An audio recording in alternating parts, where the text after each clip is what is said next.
Good morning. Police have discovered the bodies of a woman, her husband and their 2 young children in what authorities believe was a disturbing new case of gender-based violence, allegedly committed by the husband before taking his own life.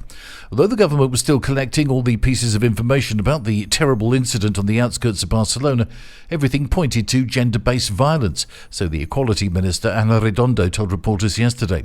If this latest case is confirmed, we're talking about 9 women killed so far this year and 7 children, which is where the increase is the toughest and most intolerable, she said. Catalonia's regional court system confirmed the 4 deaths of members of the same family in a statement and said a court dealing with violence against women was in charge of the case. It did not provide details of how the 4 died.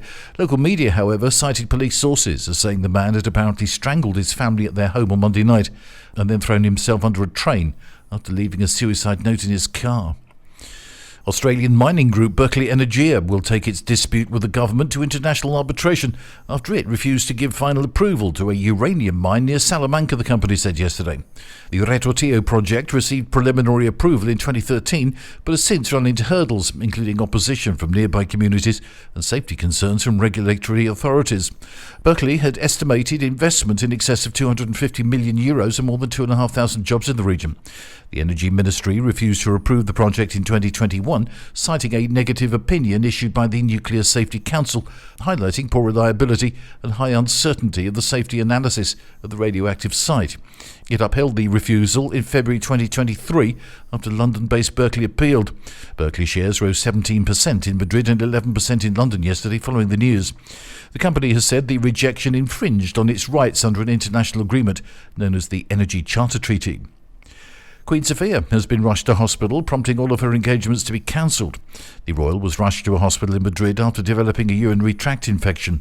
In a statement, the royal household said Queen Sofia was recovering but would remain overnight for observation.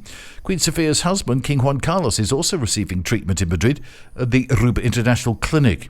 Despite no longer being monarch, Queen Sofia was still scheduled to be carrying out royal duties.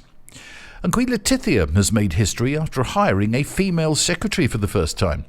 The European monarch, who's 51, and her husband, King Felipe, have appointed Maria Dolores Ocaña Madrid to the important position, breaking tradition in the royal household. Maria, a state lawyer, will take over the position of Letizia's right-hand woman from April the 30th. It means that a woman will be at the head of the Queen's Secretariat for the first time in history.